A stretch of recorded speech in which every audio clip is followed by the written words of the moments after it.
Let's just do this. All right. Can we get that? Can we play that video again, but with the audio working? But with the audio working? Okay. With Okay. the audio working.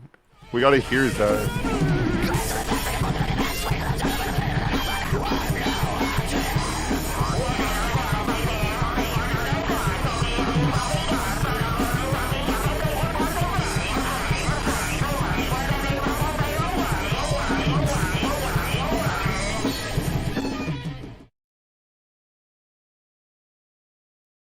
Okay, so we got that to work this time. Welcome to the podcast, Zach. We're so happy to have you.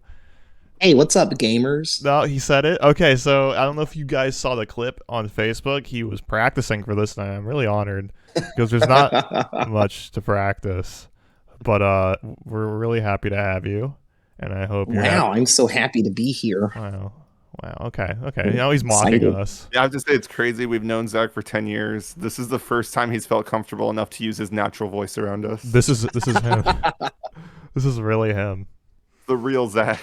So Yeah, for 10 years, man. yeah, we've It's known been a long time. we've known Zach for about 10 years. We met in Port Charlotte, playing in a shitty dive rock bar with our shitty bands, and Legendary dive bar. Legendary dive bar. It's not even there anymore. it's like a Mexican restaurant now, but that place saw like Psycho Stick, and I think that's it. That was like the biggest. That was it. Psycho Stick was the high point, and there was nothing they could do after that. So They couldn't like top Psycho Stick, so it Yeah. was like But and then I think they got a British alternative rock band there called Where's Billy, and oh yeah. that was sick. That was a good show, and those guys were super nice. yeah, they were super nice. I don't know why they were there. I don't know. Corky was like, would be a good book. These guys, let's get them here. And where's Billy? And we were like, for the next day, we were like, "Where's Billy, guys?" And we beat it into the ground. But out from that whole event,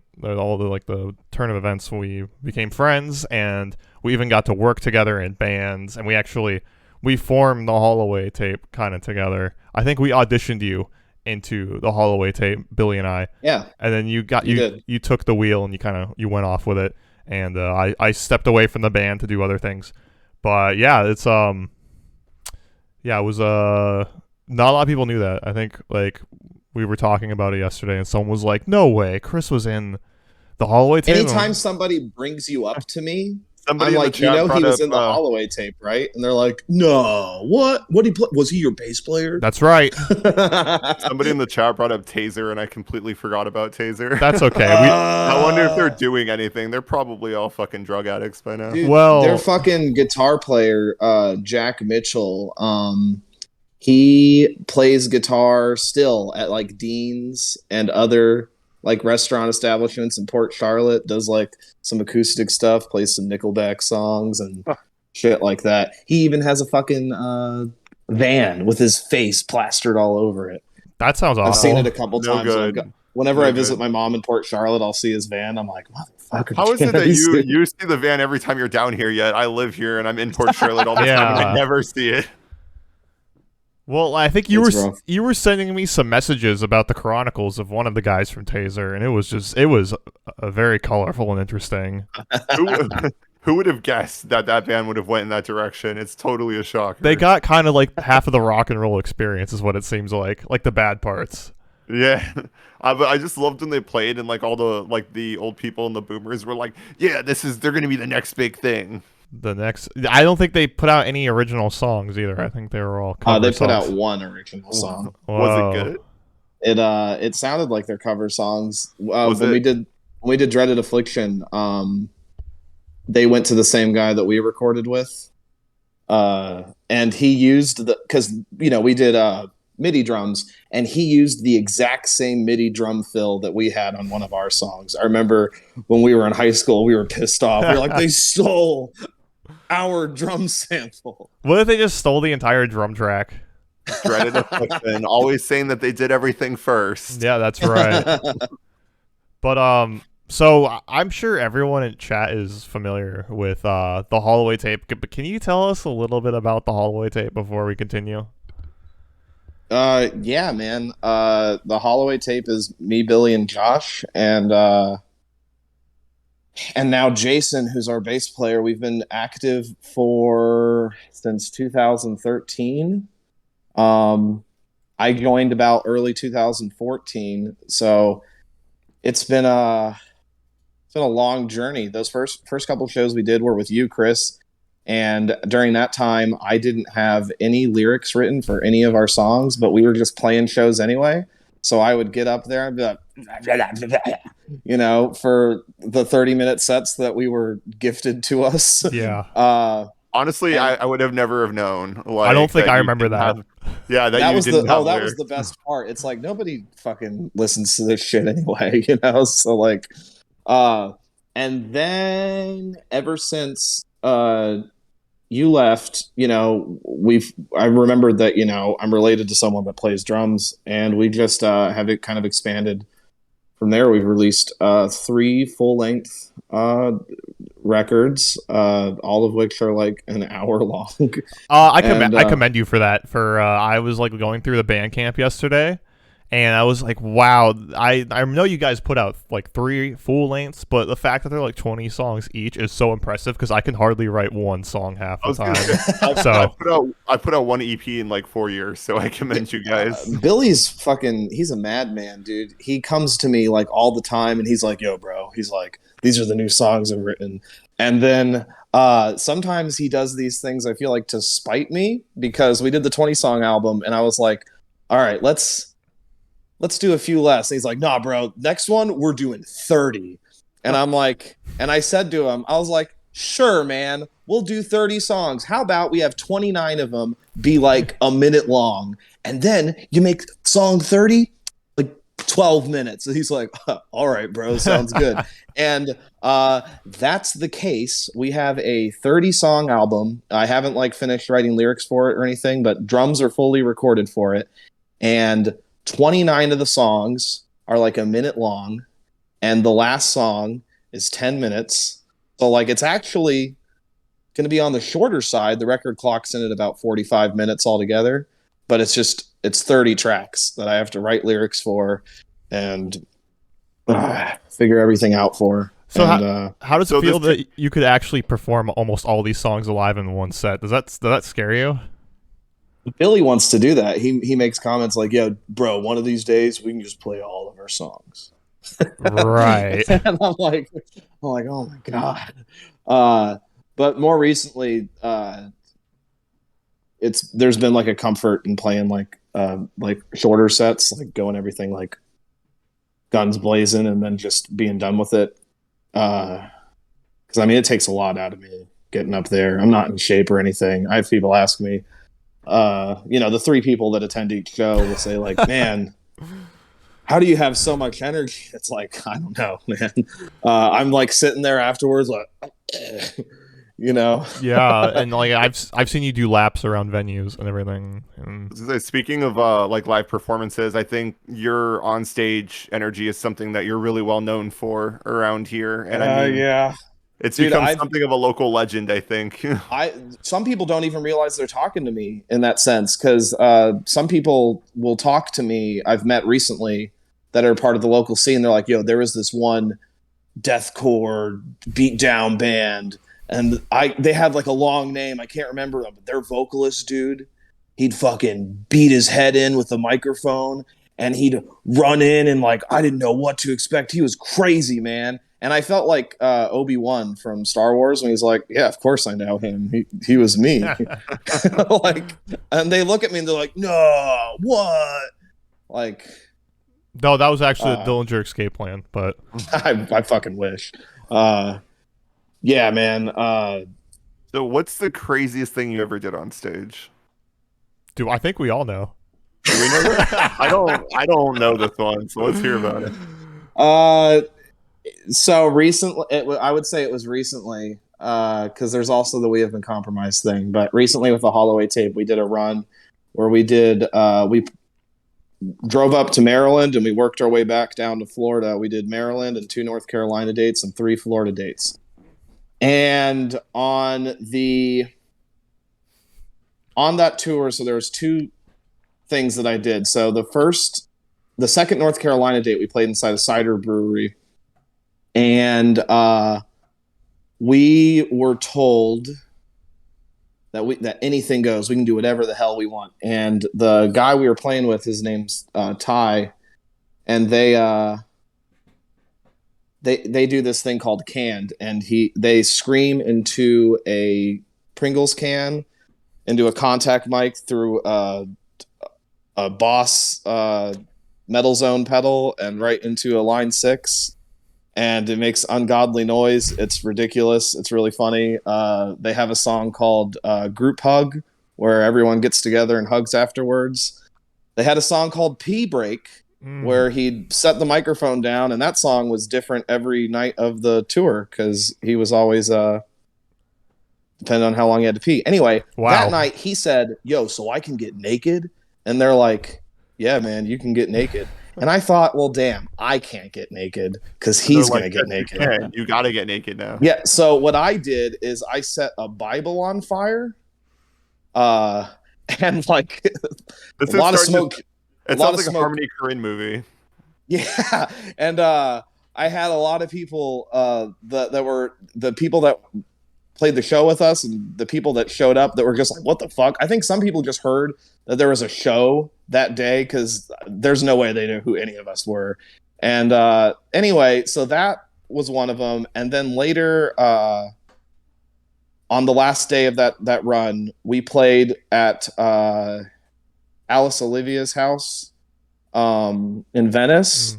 And we did this thing with our buddies in Earthworm, Von Doom, where at their last song, they do like an improv jam. And since that was the last day of the show, Billy had his guitar set up, and Josh had like part of his drums set up, and we joined in on their like improv jam session at the end. And it was crazy. And the cops showed up, and everyone at that place was telling me, yo, the cops aren't going to show up. We do shows here all the time. And of course, the time that we play, the cops show up. So we hadn't got to play our set yet.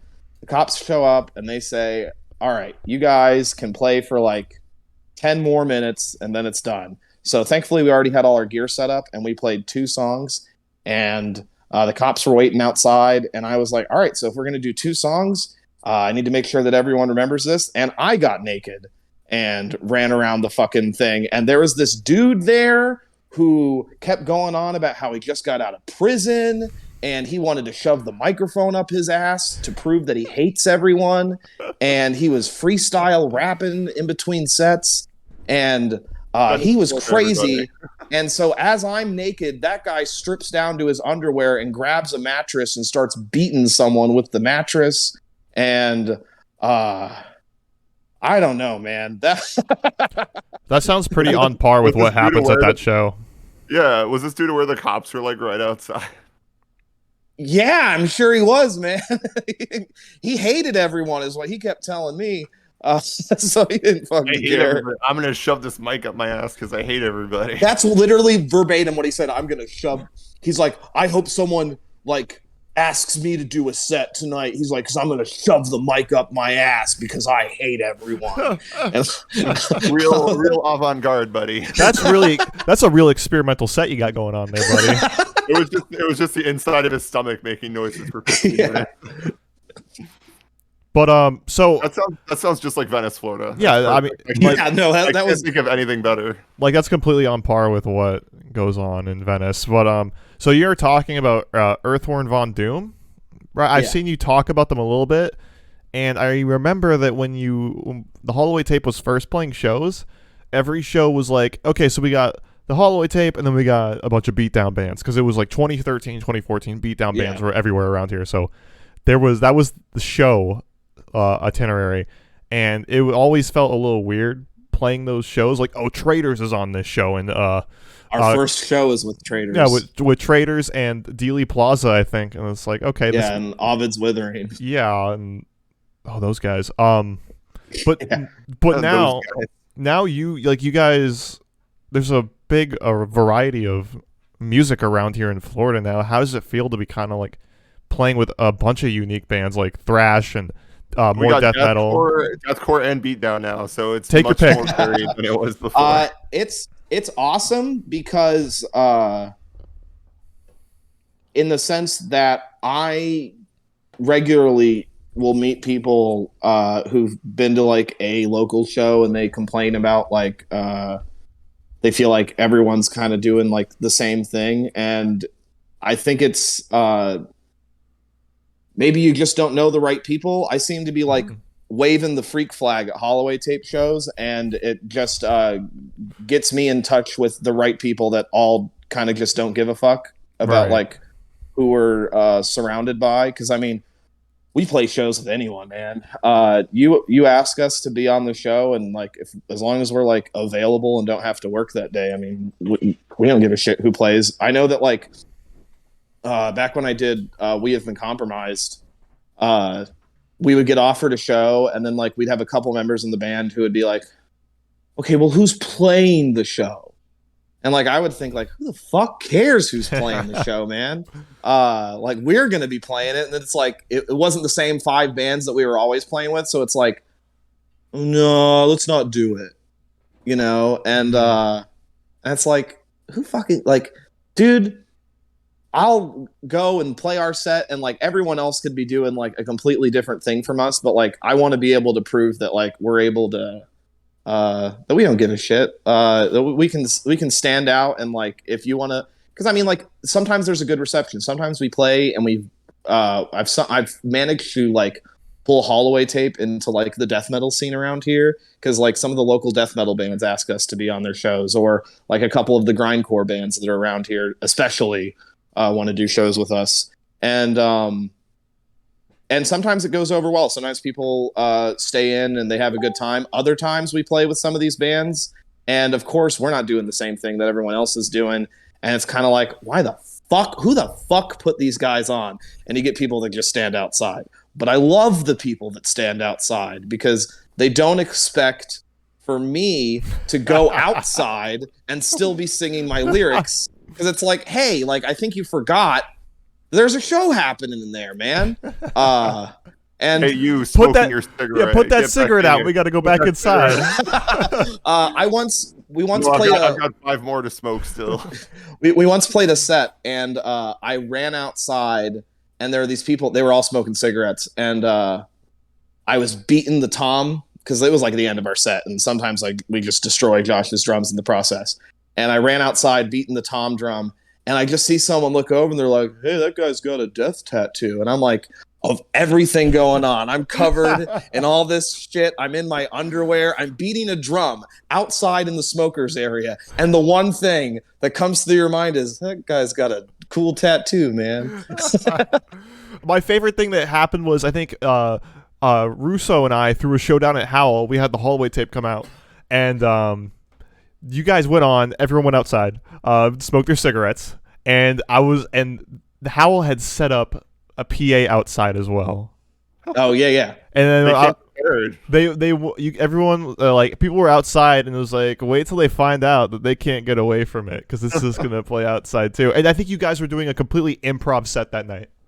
Oh, that set was fun as fuck. I remember the improv set, because it was like because you had told us, because the show had to run late and all this other stuff, it was like, okay, you guys can play like 20 minutes. And I'm like, all right, 20 minutes. For me and Josh, it's a 2.5 hour drive. And we had just finished recording and producing that first record of ours. And we released it the day before. And I'm like, how about we just do an improv set? And we hit up our friend Cody, who lives in Fort Myers, and he plugged in the bass. And we just, we went wild with it. I remember during that set, Josh got up from his drums and ordered a beer, and then came back down and started playing drums again. And I remember there was a guy there, because there was that one band that played that went over their set. Oh, and I remember you were sitting there and you're like, they're going over their set. I don't know how to tell them to stop playing, because it would be like a song would be over, and they wouldn't even be like, this next song is called the song would over, and they're just start playing immediately, you know. And those guys came up and they're like, dude, I don't know if this is just your thing and you guys always do this, but you need to keep doing it, man. Yeah, it's like, all right, it's going to be a different show every night then. But Michael, where'd you go? He vanished. Okay. I'm speaking of like There he is. you'll play shows anywhere. Are you here for this, Yeah. Michael? This is a good one. Billy and I talked about this a while ago. I had not seen Billy for a couple of years, and he had stopped into my work, and we were catching up a little bit, and I said, "Oh, like how's the Holloway Tape doing?" And he says, "Oh, we just played like this random house party with these rich kids, and we had no idea who they were." Dude. You got to tell me about that. Oh my God, man. Okay. So they were these stuck up fucking kids that Josh used to hang out with. Your target demographic, basically. Yeah. Yeah. Yeah. And this one kid, he was the rich kid, okay? And he would throw parties at his house, and all these people would come. I mean, like so many people. There'd be 100 people crammed in that big ass house. I mean, it wasn't a mansion, but it was, it was a big house. And there was quite literally like 100 like people just showing up at these things. But the guy there, he was cool with us, and he really liked Five Finger Death Punch and Avenged Sevenfold. Nice, real metal bands. Yeah. And but when he would throw these parties, one, it never really occurred to him that nobody was going to these parties to hang out with him. But two, he would throw these parties and everyone would take control of like his speakers and they'd be playing music. And he's like, they never really play the music that I want to hear, but I mean, everyone's here having a good time, whatever. And so we asked him, we said, hey, how about our band just plays at one of your parties? And he's like, yeah, dude, that'll be so sick, man. You guys are like metal, right? Like, fuck yeah, man. That'll be awesome. And so we showed up and we're like setting up our gear, and there's this one kid and he's like, you guys are like gonna play music? And we're like, yeah. And he's like, are you guys like playing other people's songs, or like are they songs you wrote? And I was like, they're songs we wrote. And he's like, well, could you play songs that other people wrote? Because like people probably won't be able to like vibe to whatever's going. I mean, I'll be cool with it, man, but I mean other people, they might freak out, or they might not know what's going on, man. And I was like, nah, we're gonna play our own songs. We don't know how to play other people's songs, Yeah. And as soon as we start playing, like Andrew turns the music off. He's like, hey guys, this is my friend Zach's band. They're awesome, man. I saw them last week. He's like, you guys are gonna love this shit, man. And I told Billy before we played, I was like, you got to play something really smooth and like pretty sounding, so that like when we go into the first song, they go like, what the fuck? So like that was exactly what happened. Billy didn't have any of his pedals on. He just did like a couple nice little pretty chords, and then he turns it on. The fucking ear-splitting noise comes out of the fucking speakers, and then I start screaming my head off. And there were people that were like uploading it to their Snapchat story, freaking the fuck out. But specifically, the one guy that was talking to me, asking me to make sure we play other people's songs, was freaking the fuck out. And he noticed that Billy had all these pedals, and he's like, the pedals, they must be controlling the sound of the guitar. So he tried turning Billy's guitar off by adjusting the pedals, and instead he turned like the overdrive like all the way up. And then Billy went down and slammed his fucking foot on the guy's hand. He's like, fuck, man. He's like, you need to turn it down. It's too weird. We played like 3 songs and then it was over. That was all we did. And then we went home. It sounds like him like trying to adjust the pedals. It made everything better. And that's hilarious. Yes. I'm picturing a very like Back to the Future moment where at the end Zach's just like, guess you guys aren't ready for that yet. Yeah, no, exactly. There was another show that we played at a dive bar called Sneakies, and we were on one of those. You've seen it. You've seen the fucking flyers that say like mixed genre fest, and then it's like local gent band, and then it's like bleeding cowboy font, and then the like Corky's font, an acoustic act, and like. And we basically played that. We played a show at this local dive bar in Largo called Sneakies. And there was this guy. He plays there every Saturday night or Saturday afternoon. Okay. And his name's Rick. And he's got a mullet. And he's like 60 years old. And he plays like some blues rock guitar in the afternoons. And he was just chilling around for the night. And it was us and like 2 other bands that sounded like Godsmack. And we get on, and Rick comes up to us as we're playing with his fingers in his ears, and he's like, boo, boo. And Billy's like playing guitar, and he's going like, you know, giving him the finger like the whole time. And we even got a photo of him. We made sure to like get a photo of him. I've seen that. Yeah, you've seen it. He's like, boo. I'm gonna make it a shirt at some point. Like that's the idea. How does it feel that like you got officially booed at a show? That's pretty crazy. Oh, it's pretty awesome because most people don't boo anymore. They just stand outside. Like that's how they show they don't like you. Mm-hmm. I wish there were more boos or reactions. That same night, Josh threw a drumstick and I threw it afterwards, and it ricocheted off the wall, and it flew by some lady's face, and she's like, "Fuck you guys! I'm gonna sue you, and I'm gonna." And I'm like, okay. Have you thought about taking these like scenarios and using them for music videos? Like, because that house party would make such a cool music video. I would be in it. I would, and Michael can direct it or something. But I'd be in it. And we played the house shows. Man, we play are weird. We played in one dude's trailer, and it smelled like feet, and it was like. Oh, that was weird, man. It sounds weird. Yeah, there's been a lot of. Somehow, I just keep getting added to all of like the weirdo like places, which is cool for me. Like I'm all about it.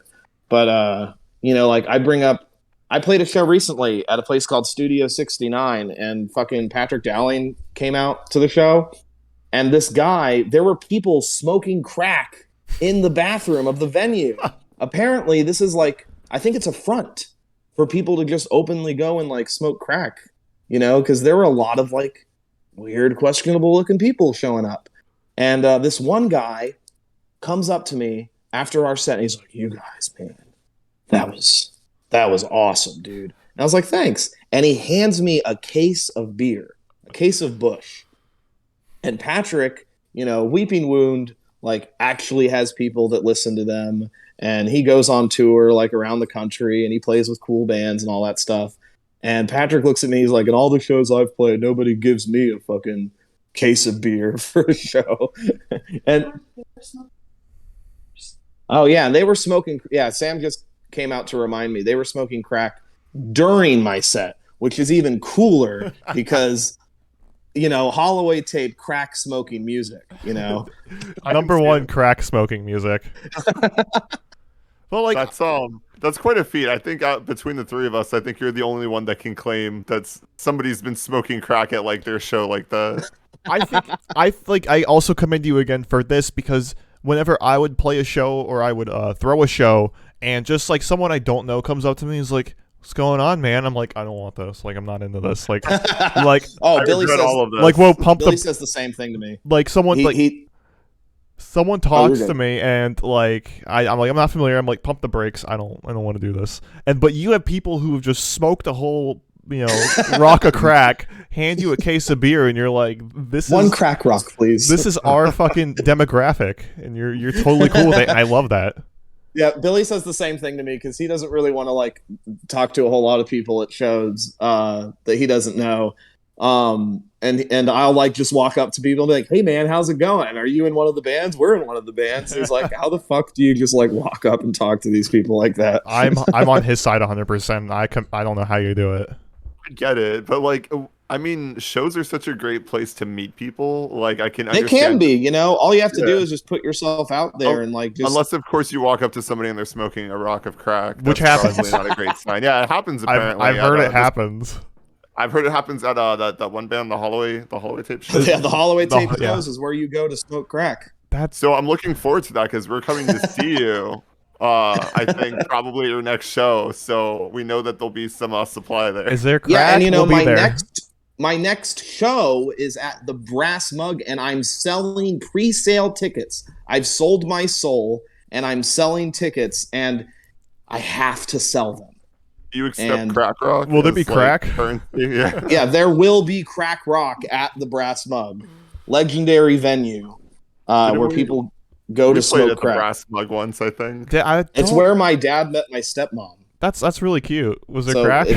My brother was created there, possibly. Oh, I remember a long time ago when we were in our band together, and we played it. I think it was the Brass Mug, and I said something along the lines of, "This song is called Black Hole" or something like that. And some guy in the crowd goes, "That reminds me of my ex-girlfriend," and I was just like, "I'm not cut out for this anymore. This is it. No, this is not This it. is it." I was like, no more bars. Like, I can't do it.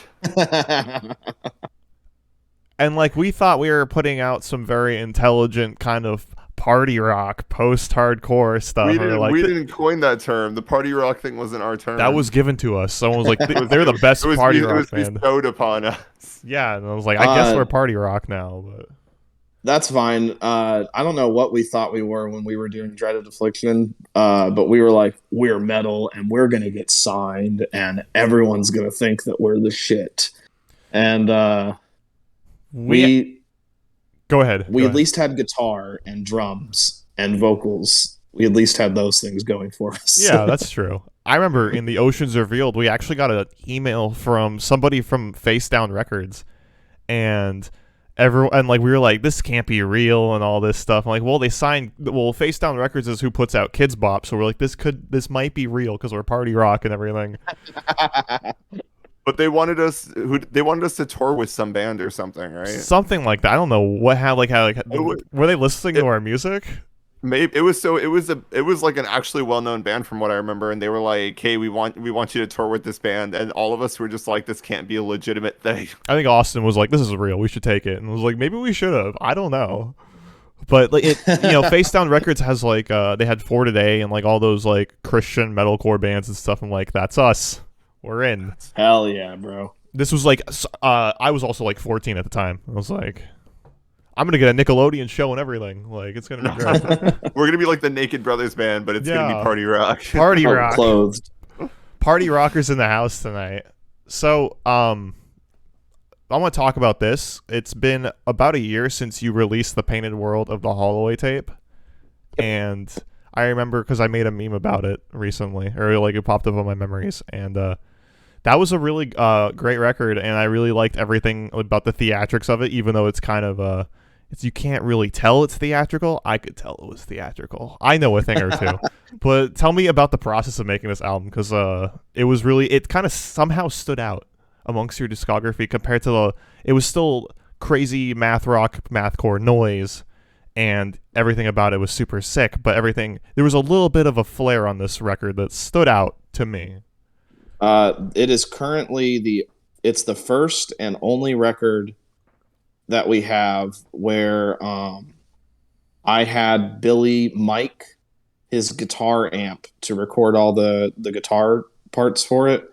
In the past, we would just do direct. We would use this Digitech pedal that he had, and we would go into that, and then go from that into the Focusrite.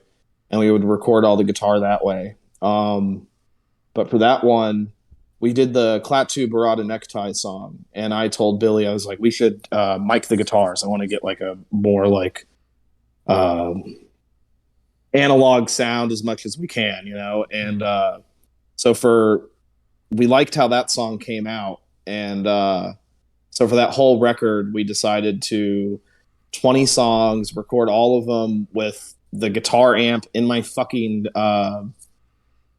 my washer and dryer room, the laundry room. I don't know why I'm drawing a blank on that. But anyway, the laundry room. My guitar amp was thrown in the laundry room. At the time, my dad and my stepmom were living here. And of course, they would get frustrated when it was laundry day. And here I am with the fucking guitar amp in there. I'm like, you can't do laundry right now. We're recording a song because we're about to be famous. And, I'm a rock star now. I just went on tour for 5 days. Whoa, okay. Take it easy.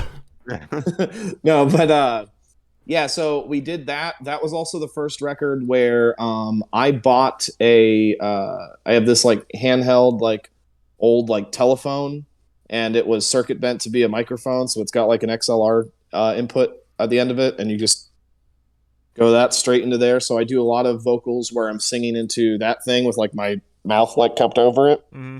And And I was trying to do a lot of different things vocally all throughout that record, just to kind of like expand what it is we do. Because, you know, I want the Holloway Tape to be to a point at some point where even somebody who doesn't really listen to this kind of music would hear it and think, oh, these guys, they're weird. This is not metal. You know, I'm the metal guy of the band. I mean, Josh likes metal too, and he listens to a lot of rock and stuff like that. But I mean, like, I'm the big like metal nerd when it comes to that stuff.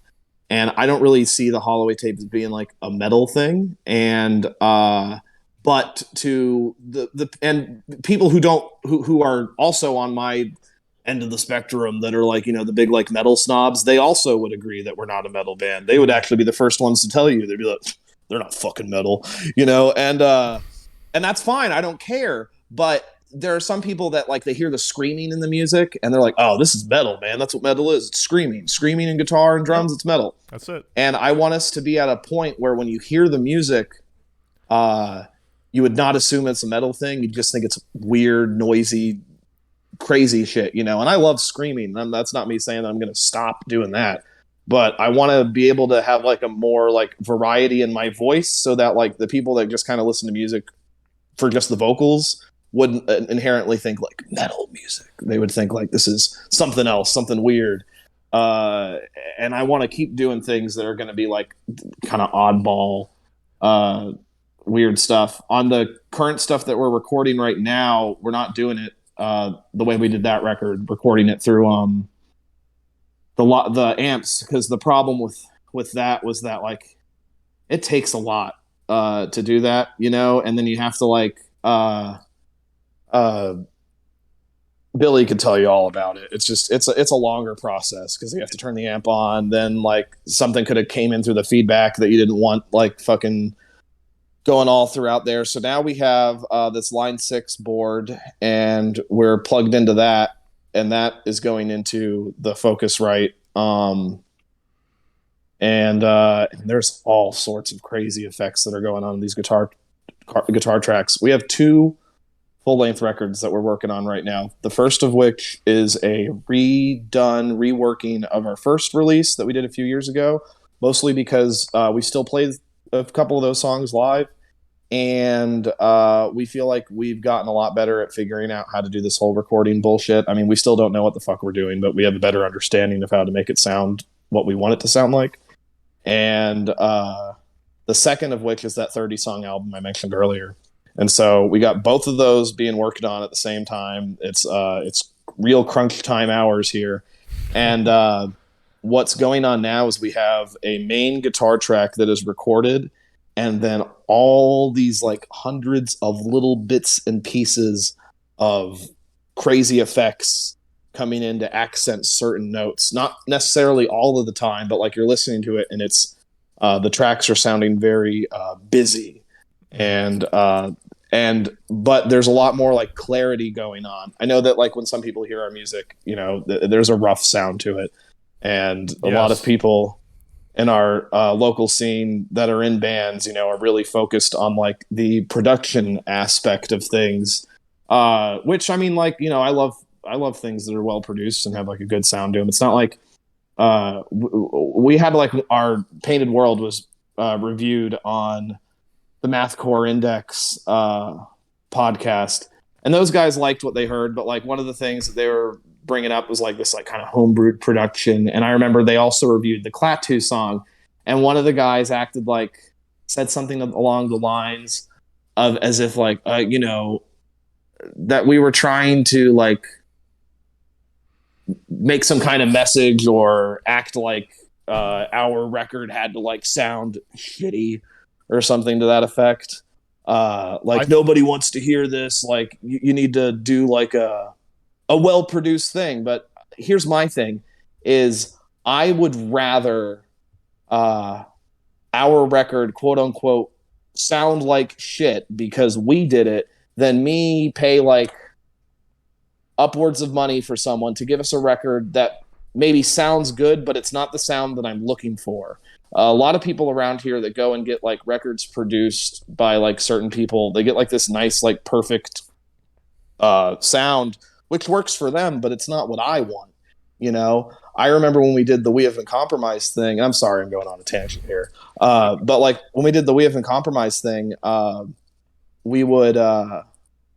One of our members was like, Zach, you should do like a bunch of layers on your vocals. And I was like, I don't want to do that. We're a band with 2 vocalists. If we're going to have layers, the other guy should be doing layers on top of me. He should be harmonizing with me. I don't want to harmonize with myself when I have 2 vocalists.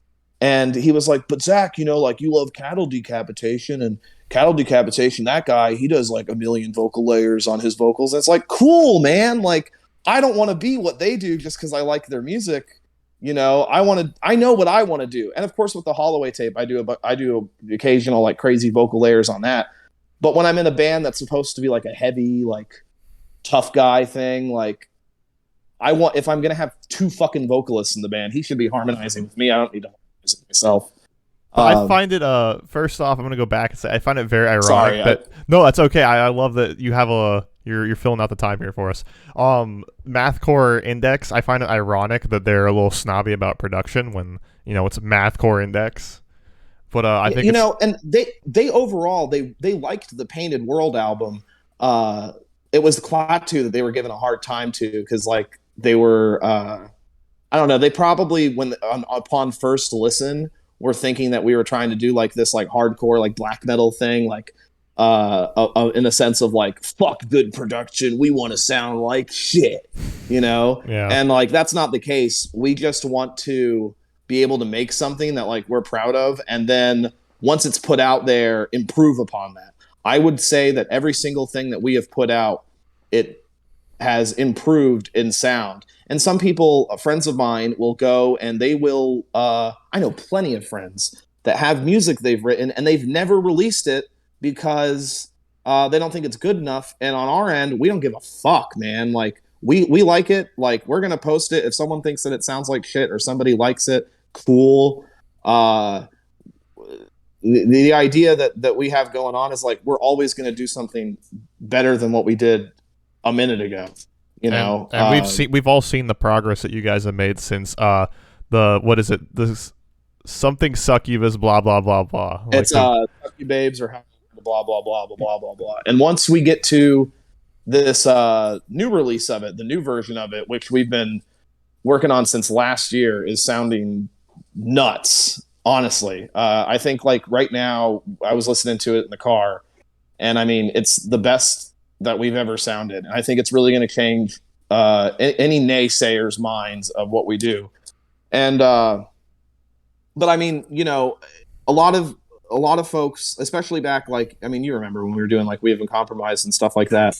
Everyone was going to the same guy to record all their music, and it ended up everyone kind of sounded the same that was doing it. Which, I mean, you go to that guy so that you sound like everyone else because that's the sound you want. And I'm not like bashing anyone that does like a certain style of music that all wants to like sound their own way, but like we don't want to do things on anyone else's terms.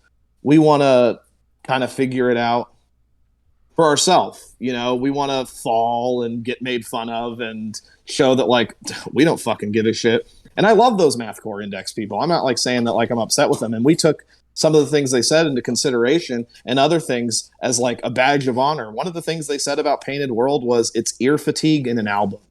And I think that's fucking awesome. I like that. We have ear fatigue in an album. Someone's listening to it and thinking that. And you know, and it got us some publicity.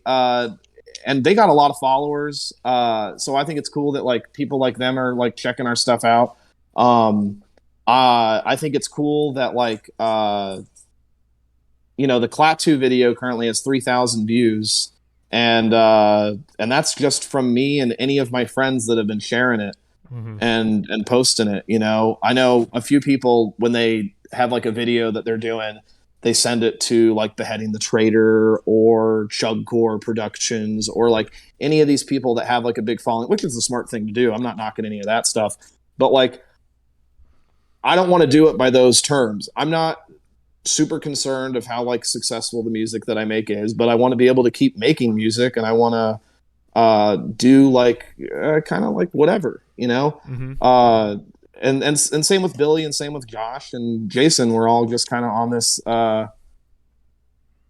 wavelength of just doing like I said, doing things on our own terms.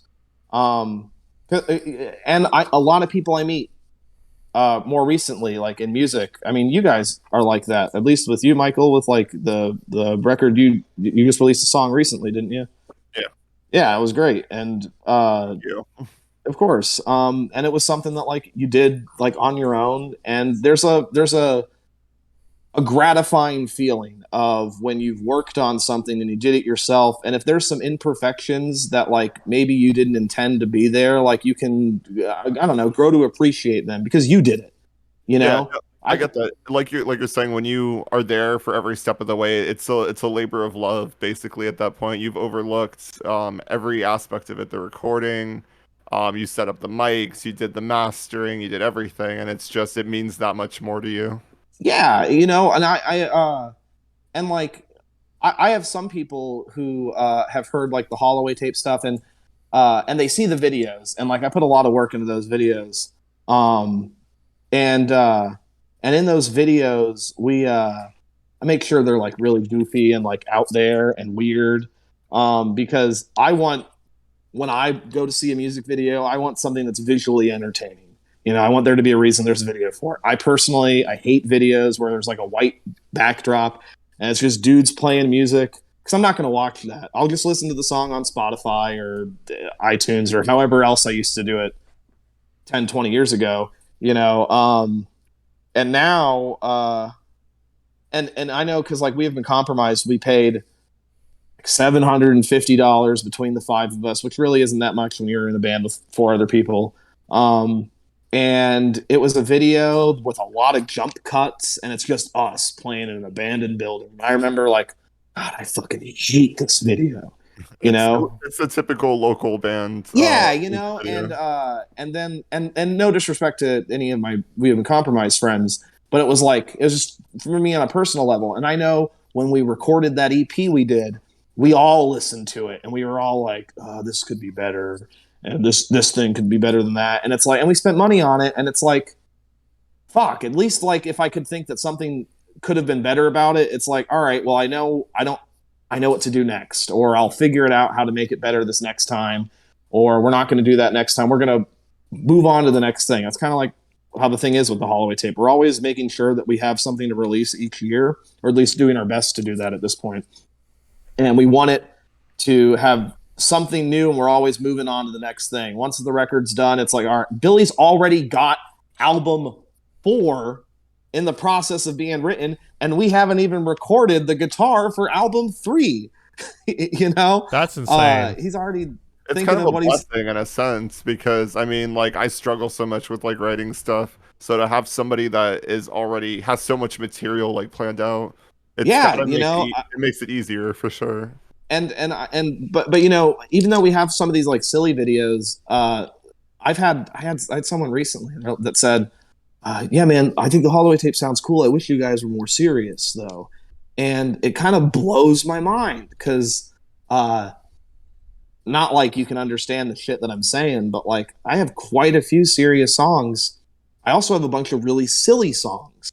And that's another thing that I try to do with our music is I don't want any part of what we're doing to be kind of like one-dimensional, so to speak. And I think you can really write about anything in extreme music. Well, I think I don't know if it's just because I know you. I've known you for so long. Is that when I look at the Holloway Tape, I automatically think silly, but that's because I'm thinking of you. But I'm a silly guy, so there's definitely silly songs. That's part of what I'm trying to get across is that like, I want to be able to express like any of my array of emotions through the kind of music we have, and like I like to make people laugh, and I'm a silly dude, and so we have a bunch of silly stuff, but like I have serious songs that are in there, even I mean like Mr. Song, for example. It's a really goofy video. I wrote that song about me struggling with alcoholism, so to speak. I mean, I haven't drank a little over 2 years now. And that was one of the songs I was writing just in my experiences of like getting over that. And it's been kind of one of those things that like, that's been like a regular song that we play. And I think that's a fun song to play. And sometimes I think like, you know, like maybe I want to get like fucking hammered. And then like we play that song and I think like, I feel really stupid if I went and got a drink after this, just because like what I've written it about at this point. What's it stand for? But like with a lot of cases with extreme music, it's going to be pretty serious.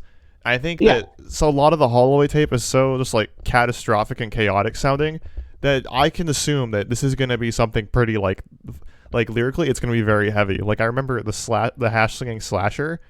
It was kind of just about SpongeBob, you know, but the way you wrote it had so like it came off as like a horror story almost, like that's very how seriously. I want it to be. In fact, how we have it now is like, because I make it like a horror story like towards the end, but like the first like couple verses are the exact like lines from the show. The chorus of the song, because that was back when Billy and I were smoking weed in my house. And we were watching episodes of SpongeBob on his laptop, and we pulled up the hash slinging slasher episode to get like some inspiration for the lyrics. And like one of the things Squidward says is, "I can't hang out here all night. I've got a life." And that's the chorus of the song: "Is I can't hang out here all night. I've got a life." And then the verses are just the lights flicker on and off, the phone will ring, and nobody will answer. Finally, he arrives in the ghostly bus that ran him over. In that context, it is very serious, and it does sound like an extreme song. But I like stuff that we have to be silly, just because like there's some dudes that you see in like bands, whether they're local or national, and they try to like act like really tough, especially if you know them personally, and it's like, dude, you are such a goober. Yeah. Like, you know, I know a couple people like that. Yeah, definitely. And I also never want to be too serious with the stuff that we're doing. I'm not trying to be like someone else but me. There's like bands, I'm not going to name names, but I remember there was like a band a few years ago who, I don't even know if they're still around, but they would like show up to shows. We're living in Florida and these guys are wearing windbreakers to every show, straightened hair. They're sweating outside. They're already ruining all that product they put in their hair. And they're all in windbreakers. And it's like, bro, I've never owned a fucking windbreaker in my life. Like, you're going to look cool for the 15 minutes they gave you tonight. And then afterwards, like, what are you going to do? You literally have like a stroke, like a heat stroke on stage. Yeah, man. That's why I take all of it off. Just in my underwear. It's comfy. I get it. But let's you sent the link to me. You finally posted all your records on Discord or on Discogs, excuse me. And it's nice to be sitting here with someone who enjoys vinyl like us, except you're definitely on another level from us because we've only been in the game for just a little bit. This is going to be a fun thing for me to talk about because I have like some things to throw out there. Absolutely. That's why I want to talk about it. If you're listening to this podcast and you think, hey, I want to start collecting vinyl, please stop. Stop buying records because people like you are buying them and then I can't. It was so much nicer 10 years ago when I started doing this, when it was like, why the fuck does Zach want to buy this old people music? You know? And it was cheaper and easier for me to get my hands on some of these things. And now it's so difficult. And bands release like an album where it's only like limited to 100. And I have to make sure that I go to the bathroom at work in the 2-minute time frame that I'm going to be able to have to order the fucker. And when you like obscure bands or obscure artists, that's how that shit is. Like they drop a record and it's like there's 100 copies of this. Like you got to order it immediately. Or, you know, on the other end of it, of like even bands that aren't like super obscure, there's been times where I've been in a Books-A-Million and I flip through the vinyl and usually it's like, you know, the shit you expect. But occasionally you find a gem in there. And I'll think, well, if they're selling this at the drive-in Relationship of Command album on vinyl at Books-A-Million, I'm going to be able to find this anywhere. I don't need to buy this today. Mm-hmm. That's my biggest regret, is because that album goes for like $130 right now. No and way. I'm like, it was right there for That's $20 crazy. in front of me. And I was just like, that was when I had like just started getting into this stuff. With At the Drive-In back together, I would think they would repress that album. I wish they would. Also, all right, I made that same mistake, not with At the Drive-In, but with the Mars Volta. I mean, they just repressed all of their vinyl, but before that, finding any of their albums on vinyl was very, very hard and very expensive. And even, I mean, it's still expensive because even with the represses, all of them are like $60. And like, yeah, but they're nice. They've got like a lot of great photography and stuff in them. Yeah, well, I know, and it's probably more than well worth it. At some point I'm going to get one of them because I mean they're still available, thank God. We went into the Salty Dog up in Sarasota one day, and they had one of the like $500 Mars Volta vinyl collection things that they released. Oh shit! Okay, like a year ago. Yeah. And I was like, I fucking want it so badly.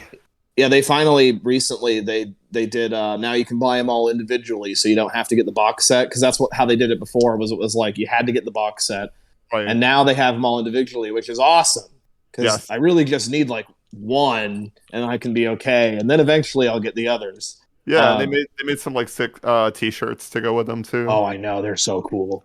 But like with the when you said Books a Million, I remember I messaged you when I got a hold of Def Heaven's Sunbather at like a small pawn shop in Port Charlotte. I was like, check it out, I got this at like a small little shop, and you're like, yeah, I got that at Books a Million. I was like, what the fuck? I did. That was one of those things where I saw that I was like, dude, this has screaming in it, and it's at Books a Million. It was like right next to like Mumford and Sons, and I'm like, hell yeah, man, I'm buying this shit right now. That's because it's the like the Mew kids' favorite. Oh my god, I know. Yeah. Let's do this. Let's talk about the rarest piece of vinyl that we own. I'm in. Let's go. You start. Let's go. Who's starting, me? Yeah, because I have to think about it. Okay. So we have a pawn shop in town here called Broken Records, and we were kind of just going through all the stuff they had. This was on Record Store Day too, actually, and I came across an album by a band called Snowmine, who is from New York, kind of like an indie band, has like 50,000 followers or whatever. But anyways, I'd heard of them before, and so I pulled it, and I was like, hey, like, how much is this? And he's like, oh, it's like $15. Looked it up on Discogs. It was a test pressing of their first album, independently done, was signed by the band members. It was limited to like 30 copies. So I have one of 30 copies. 30 copies, yeah. Hell yeah, that's sick. I found it in Port Charlotte, Florida. Speaking from the same shop, I actually this isn't probably too crazy, but one of my favorite finds, or it's just obscures, I found a Genghis Tron record at Broken Records, and I've never really listened to them. I'm familiar with who they are. I got bored up the house, and it does go for a few bucks these days. And I was like, I don't know where this came from. There's someone in Port Charlotte who's got a pretty good taste in music who's dropping these off at Broken Records. So thank you for that. I'm getting a hold of it at Broken Records. It's not either of us, so I don't know who it could be. Yeah, I don't know who it is, but they've also. It's sad because they know us in that store as like the kids that buy all the shit that nobody else wants. They're like, oh yeah, thank God. Here, I'll give you a few dollars off of it if you take it today. That's my favorite part of going into like record stores is that like you'll sometimes find like the most like oddball thing. There's a record store here in Lakeland, and I mean like most of what they have is like, you know, like classic rock or jazz and stuff like that, which is cool. But like it's mostly like, you know, I'm trying to think of like an example, but it's like stuff that like I'm not like particularly like usually into.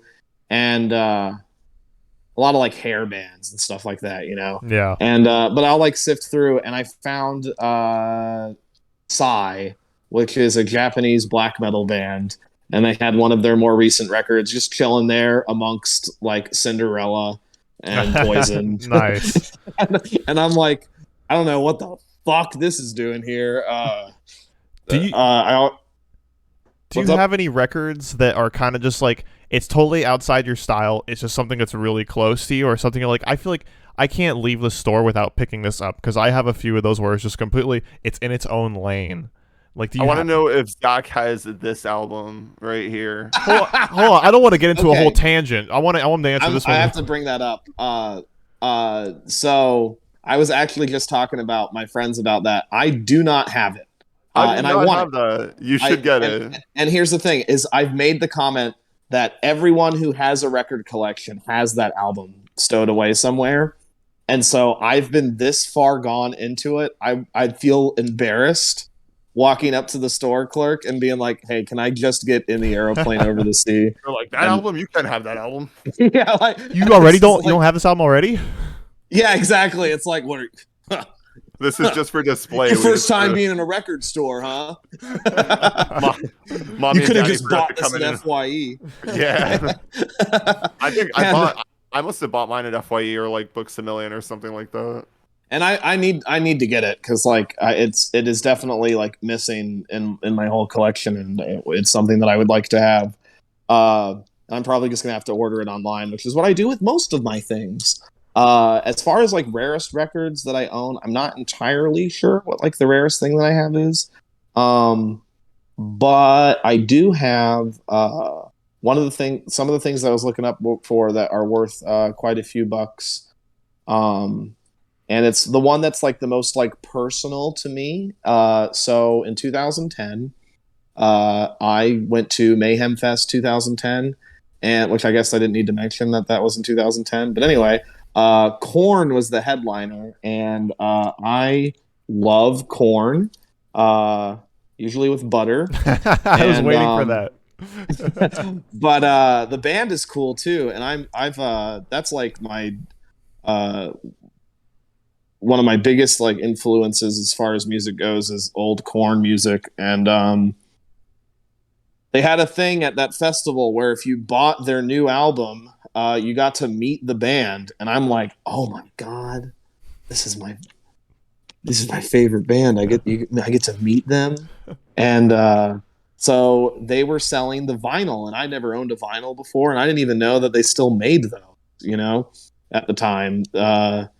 And so I bought that. I had a few bucks with me. I was 16 years old, and I was really excited, and I got it for $20, and I got to meet the band, which was actually not even the whole band, but it was the only members that I cared about, which is the singer, and I guess the drummer. He's cool, sure.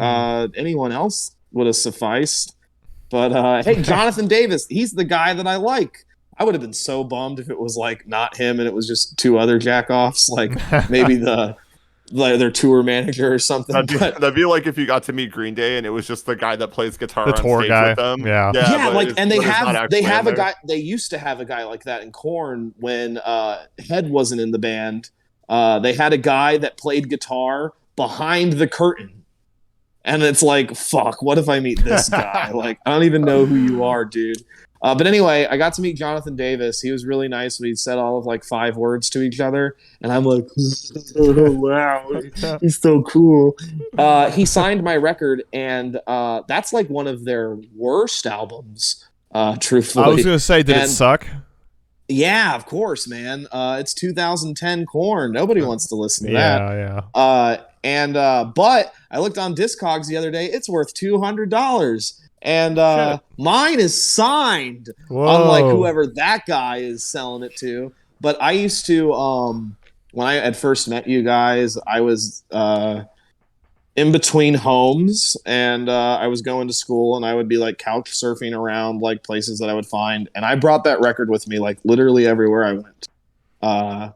I never wanted to lose sight of that because like I got to meet Jonathan Davis. He signed it, and it went everywhere with me. So I have that one like stowed away in my collection. I've played it like once or twice, probably because that album sucks. I wish I could have got like the first one signed or like any of the other ones, I guess. That was like one of those ones where they were like trying to like try and reconnect with their youth. We're gonna sound like we used to sound, but instead it doesn't. And bad. That worked out though, because the albums that I have that are signed, I tend to not want to play anyways because I want in good condition, so like Oh, I've ruined the condition of all of them. I think it's weird when not super weird, but like I met someone who is like, yeah, I'm getting into collecting vinyls. Like, oh, cool, this is a horrible hobby to start. Yeah. And Yeah, it's like a drug addiction. They had 10 records, and it was all the same album, just different colors. No. So we were talking about this the other day because I'm in a group that's basically just a turnover, like peripheral vision shitposting group, and somebody owned like 15 different copies of that album because there's been so many variants of it, which is cool because a lot of those variants are really hard to find in like super limited pressings. But I can't imagine. I own like 2 copies of some albums. That's the most I could possibly own.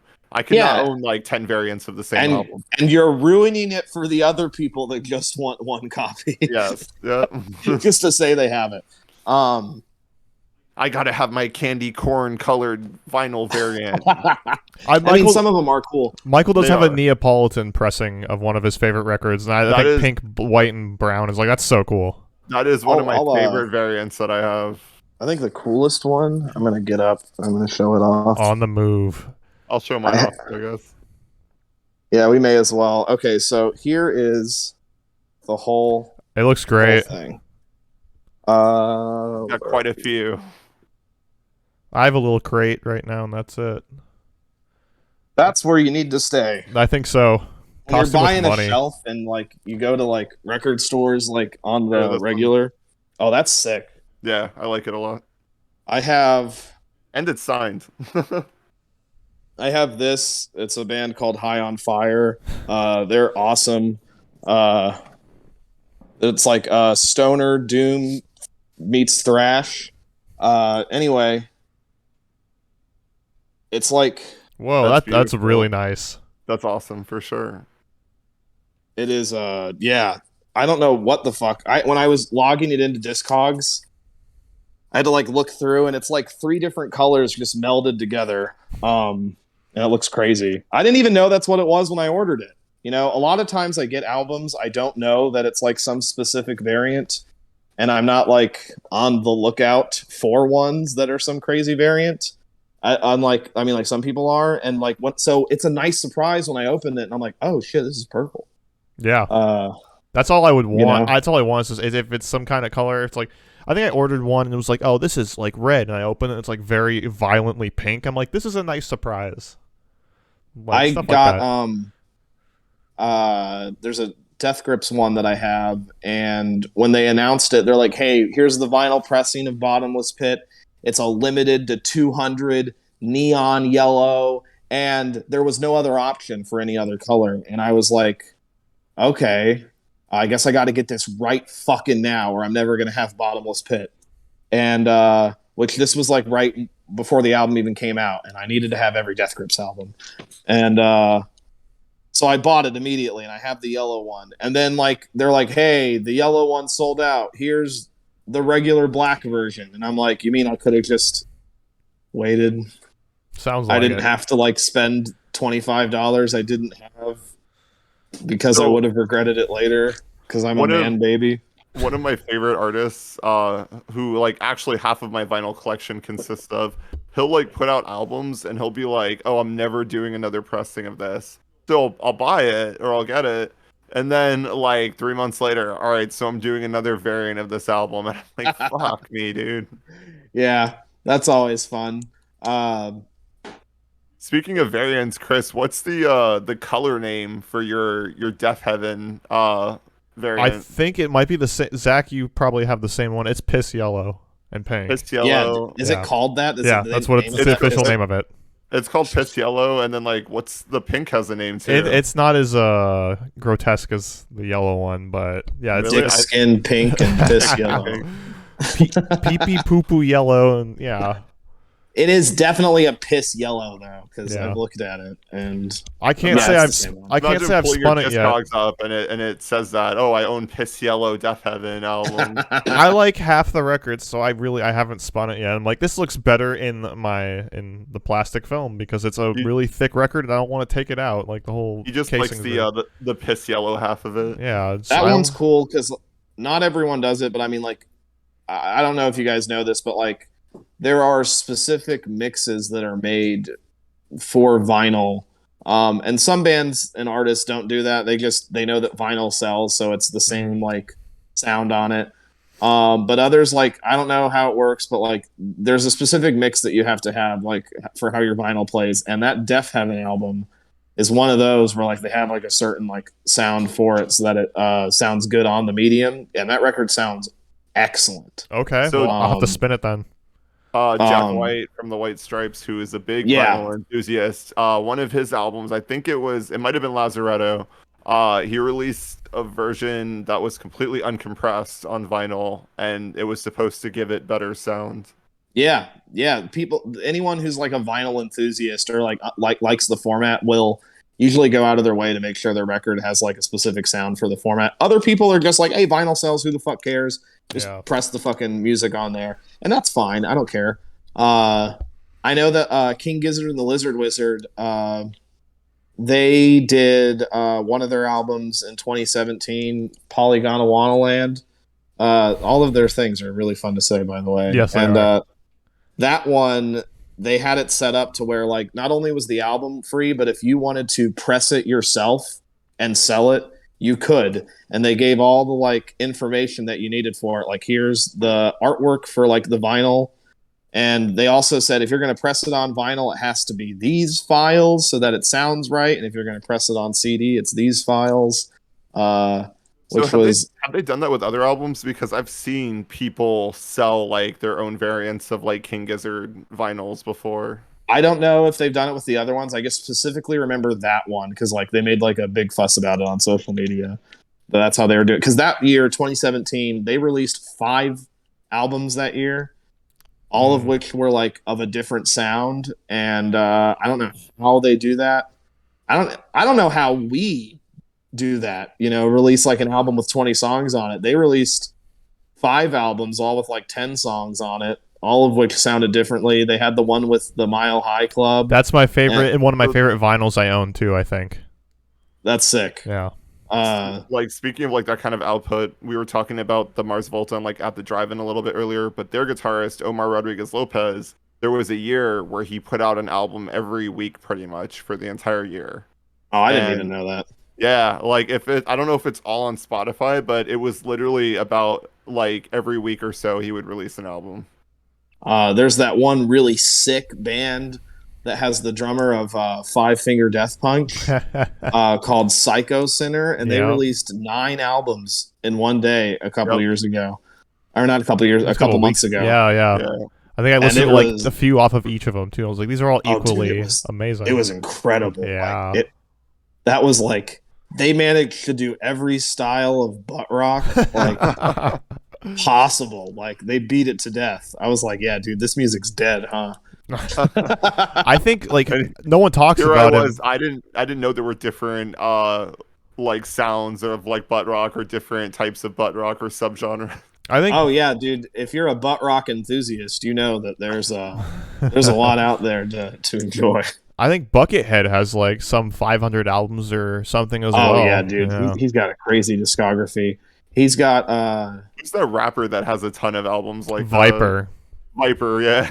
Oh, dude, Viper has one that he released recently where he's freestyling over an Envy album, who's a screamo band, and he's not even like freestyling over the instrumentals. He's freestyling over the entire 45-minute record, vocals and everything, which is absolutely insane. I respect that. Are we gonna talk about Ram Ranch here? Dude, Ram Ranch? Hell yeah, we're gonna talk about Ram Ranch. This is like you opened the whole can of worms here. I've played Ram Ranch for like 6 of my coworkers. Oh no! And I still have a job. I've played it for a couple of my employees as well. Unfortunately, Sam can't stand it. I've played it around her so much. She knows the instrumental and everything, like how the whole song goes. Now, what's the consensus on Ram Ranch? Is this like a very elaborate joke, or is this like a serious musical project? We just watched a video where Grant Mcdonald himself was interviewed. Fucking love his name. And he's got this whole like crazy backstory behind him where he was he owns like a fucking like a farm, or he owns something.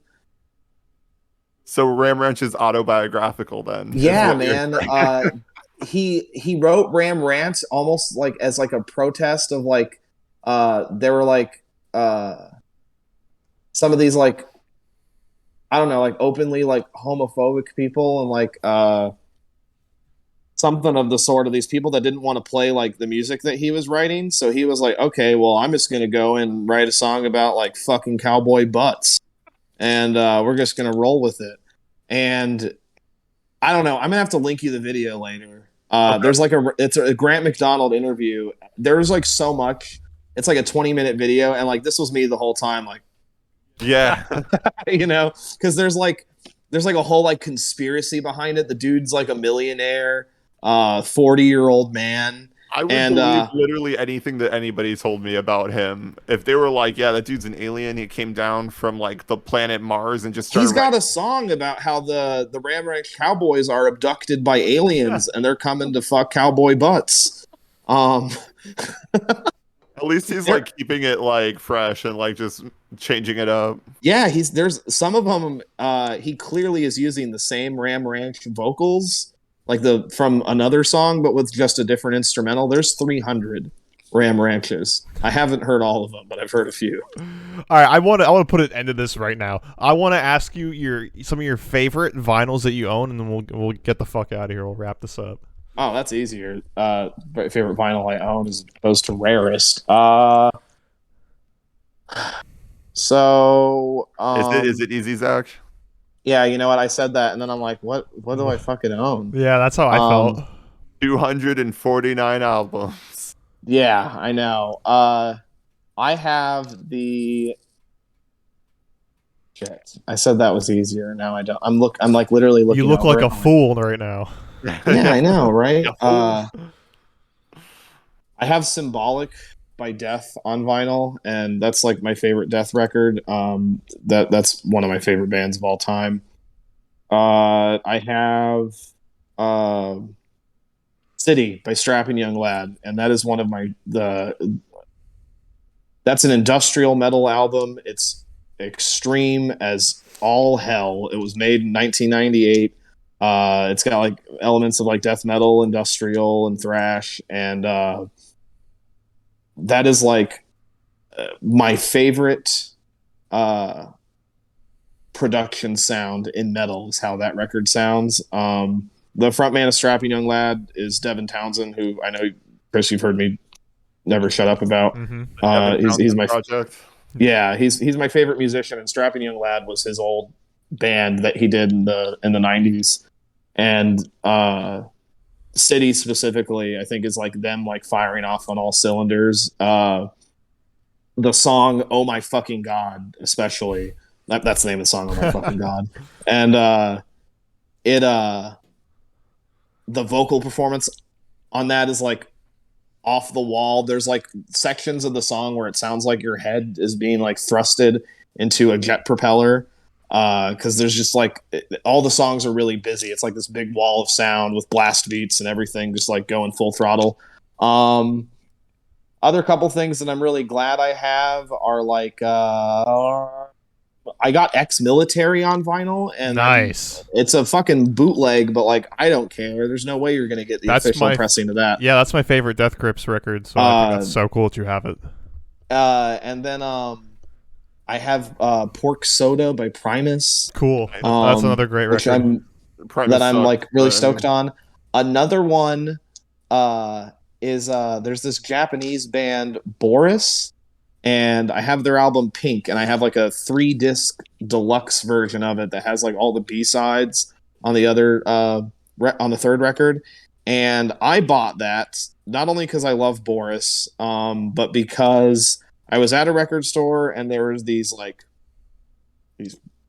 douchey looking fucks that were in the store, and they picked it up and they're like, "Whoa, I really like this." That was actually me and Chris. Sorry. Yeah.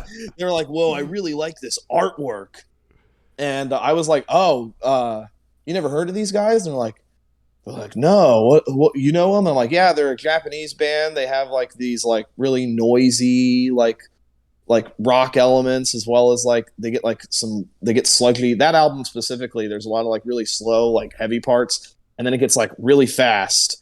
And at the same time, it has like these shoegazy parts going on throughout it. It's very Japanese. I love that the whole the shoegaze sound is a common thing that like Japanese bands kind of just incorporate. Man, like it's wild how many Japanese bands are into like doing noise and shoegaze, and especially combining them. But anyway, I was explaining to that guy the record. He's like, man, that sounds cool. He's like, I might have to buy this just because of how much I like this artwork. And he sets it down, he walks away, and I thought, there is no way I'm letting that hipster fuck buy this and then never appreciate how great this record is. And I had no intention of spending $45 on that album prior to walking in there, but I certainly fucking did. And fuck that. I hope he went and looked for it. He's like, where'd it go?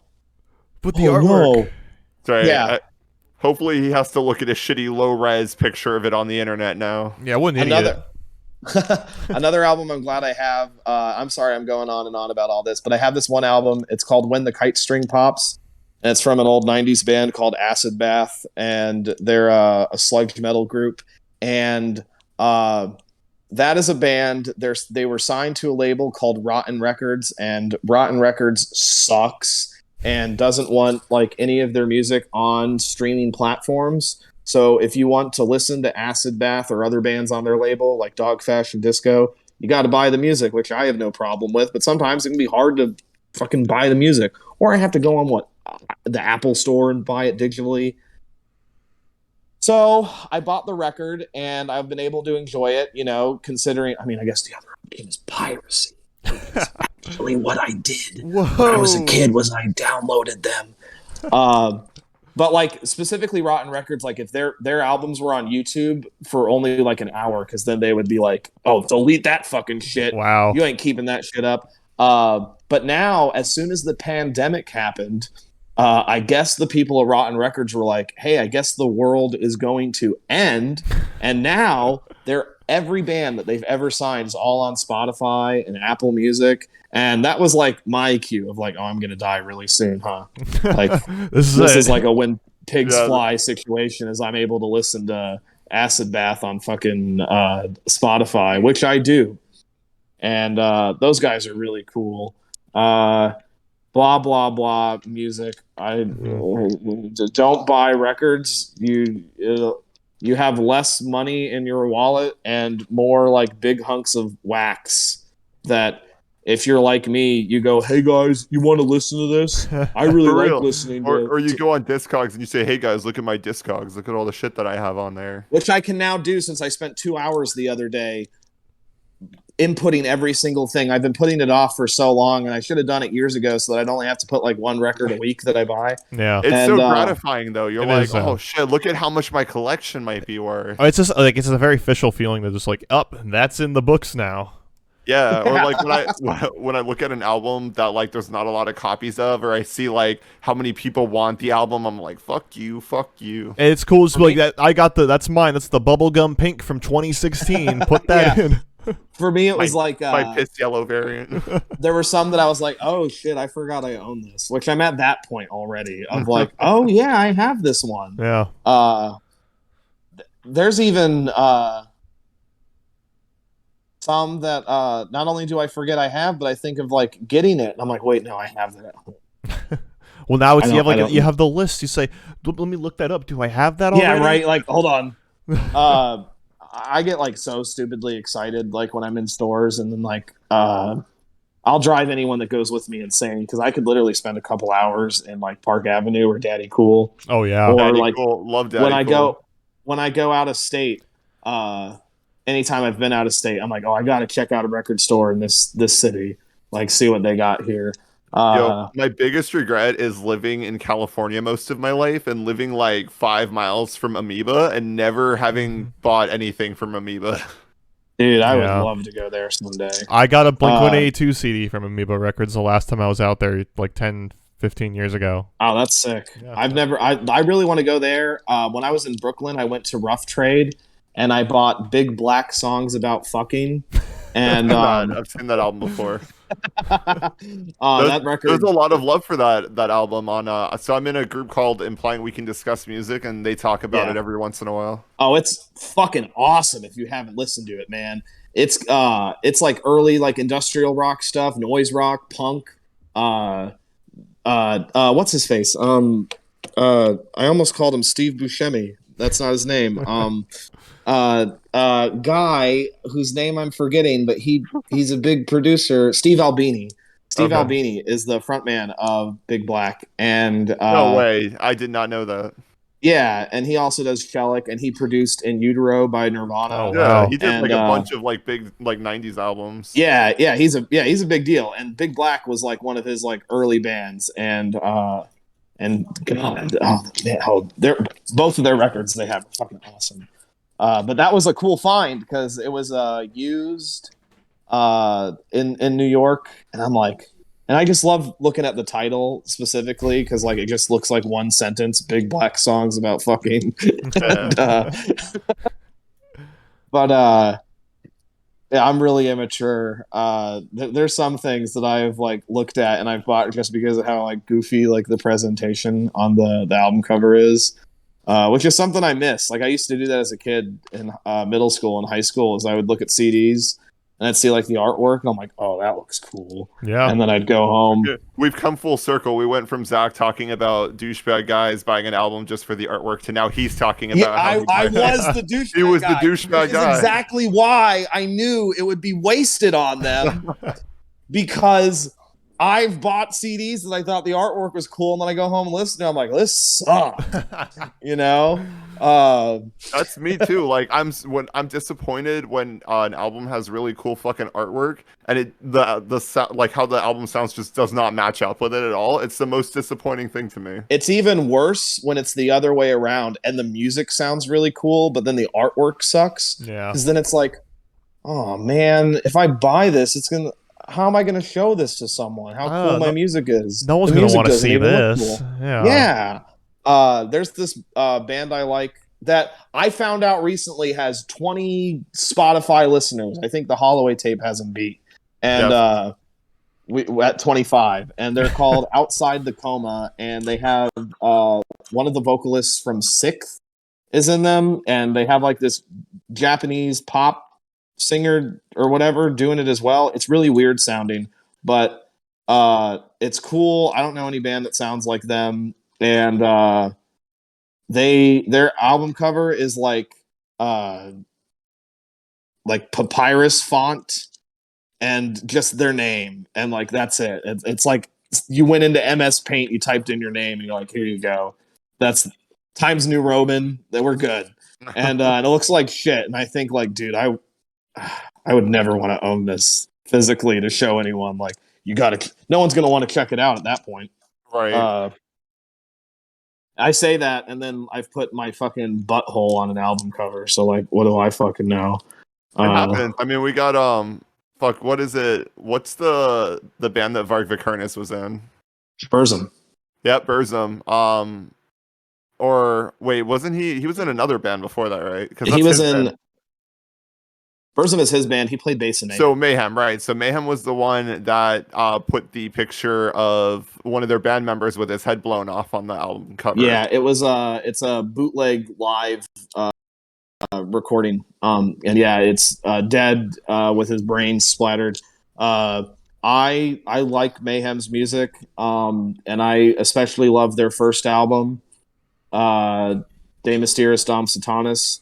I fucking hate when people like, because the album, the artwork you're talking about is Dawn of the Black Hearts, and that's a live recording, and it's a bootleg thing, but it was a picture that one of their members took, and I hate when people wear that on a shirt. Yeah, I find it just like horrifically like distasteful and disrespectful. It is. And it's all bootleg shirts too, because Mayhem doesn't like. I didn't know that was a thing people did, but I can't imagine that I would be very happy if I went out in public and saw somebody wearing something like that. Yeah, yeah, not a man, fan. and specifically, it's like some people, like when it comes to like that kind of music, they love it for like the edginess of it, And Right. and unfortunately, it's one of those things that like still gets talked about. And there's so much like better black. I say better black metal. Mayhem's good, but I mean like people like obsess over like the Norwegian scene specifically, and they're like, there's so Right. much better black metal in the world than like whatever Norway's putting out now. Mhm. And people still talk about the stupid fucking drama with that band, and they almost romanticize it and forget like those were people, Yeah. you know, that were kind of fucked up in the head. Well, and And they just did that movie Lords of Chaos, which I've been meaning to watch. it is my opinion on Lords of Chaos is it's hard to not have that story want to be turned into a film because it's so like bizarre that it's true. Yeah. And as a movie, it works like as a film because once again, that's like a really bizarre story. There's too many movies out there where it's like, here's a story about a band and how they wrote their songs and why they're famous rock stars now, you know. And that's a story of like, here's a band that gets together and then they murder each other and shit like that. And Yeah. they don't play that movie up as if any of those guys are cool. They actually play it up as if they're losers. But the problem that I have with it is like there's a lot of moments where like there's like some comedic value and it's supposed to be like, you're laughing either with them or at them. But then they have like a really graphic scene depicting Dead killing himself that go as far as like showing him like take the razors and cutting his wrists up and blowing his brains out. And they go into graphic detail. And normally that's not like stuff that would bother me. I've watched like some crazy like, you know, horror movies and stuff, but it's once again, this is a real person. You could have got the same effect, especially with like the tone of the movie, because like they play it up as if it's like a comedy almost. Right. And like that scene like tonally is just like, what the fuck? Right. So it's kind of all over the place with like it's all what over it the wants place, to be. and there are some historical inaccuracies in there, and which I mean that's to be expected in these kind of movies. But it's one of those things where like I feel like some of that stuff shouldn't have been filmed. But like as a movie in and of itself, if you pretend like none of that stuff is real and that it's just a work of fiction, it's fine. It's enjoyable. But I think when you take into consideration that like because like there's parts where I feel like they tried to make the character of Euronymous a little more like relatable, so to speak, so that you feel bad for him when he gets murdered at the end.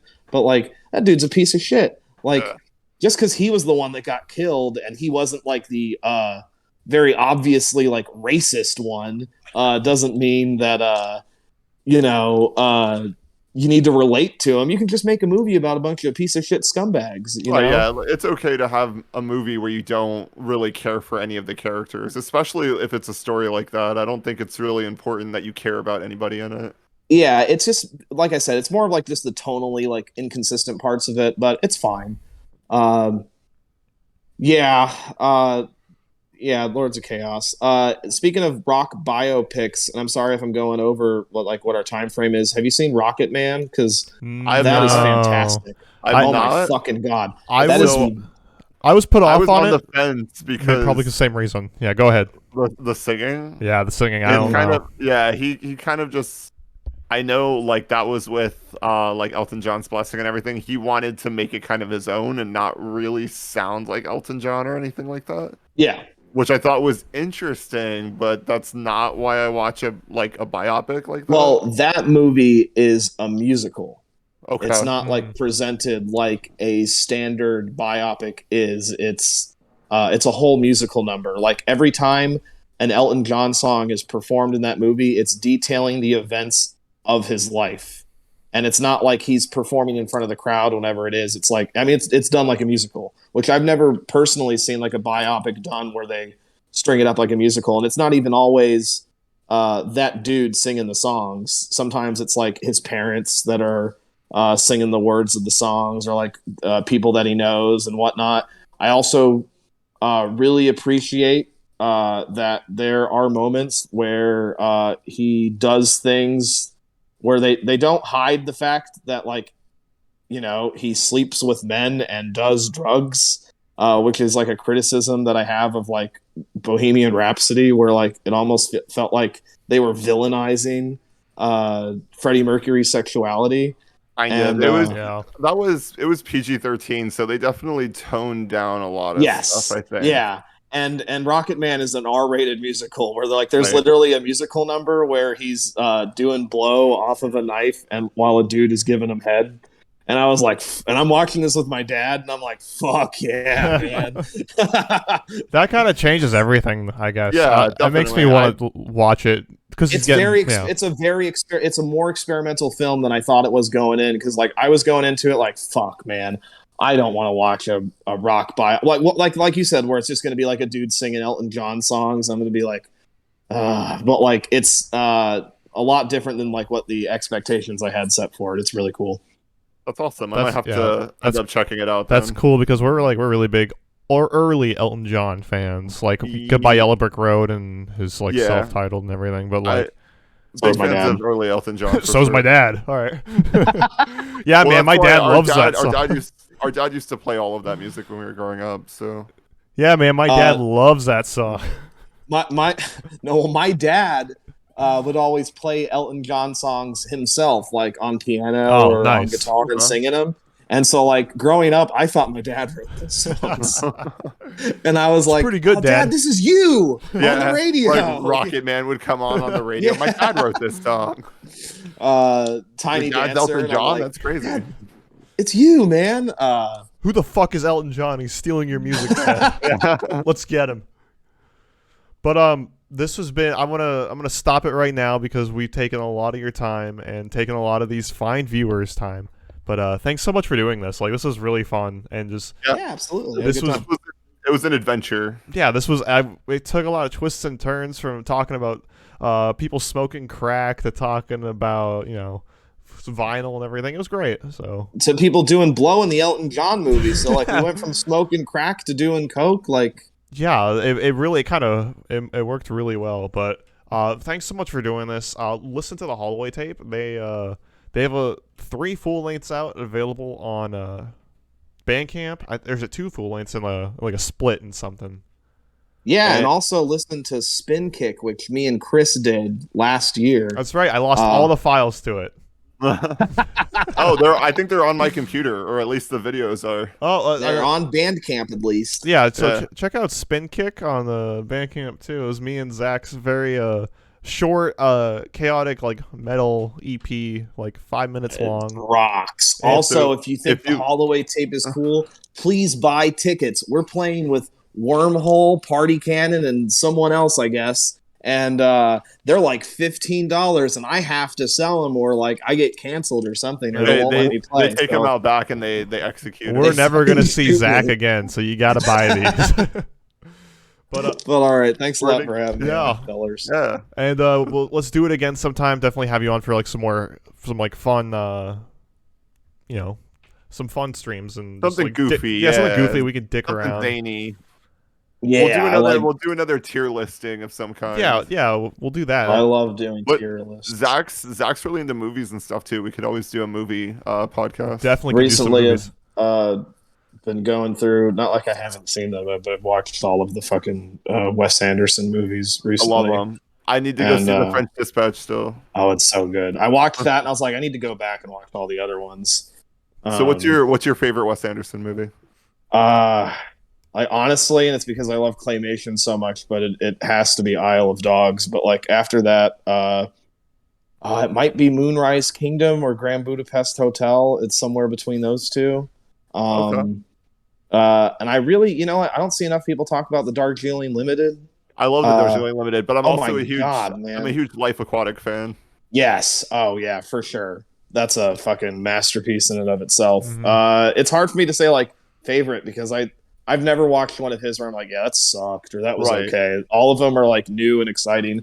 And here we are going on and on about Wes Anderson. We're supposed to be. This is going to be why don't we could do a Wes Anderson tier listing? Let's do it. I got to watch a few more of them, and then I'm down to do a whole episode on that. I'm almost done. I think I just have to go through like I've been watching them in random orders, but like I just have to watch like Rushmore, and then I'm done, and then so like they'll all be fresh in my mind. Well, it's a date then. Let's do it. Yeah. Hell yeah! All right, Zach. Thanks for being here with us. We love you, and talk to you soon. Love you guys too. All right, see you later. Bye. Bye. But that was fun, right?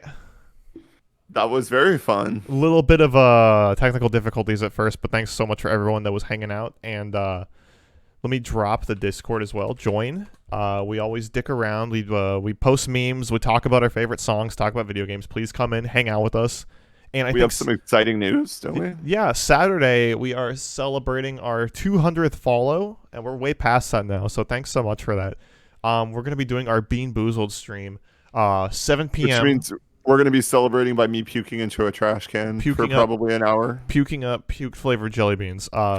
7 p.m. Eastern Standard Time on Saturday night.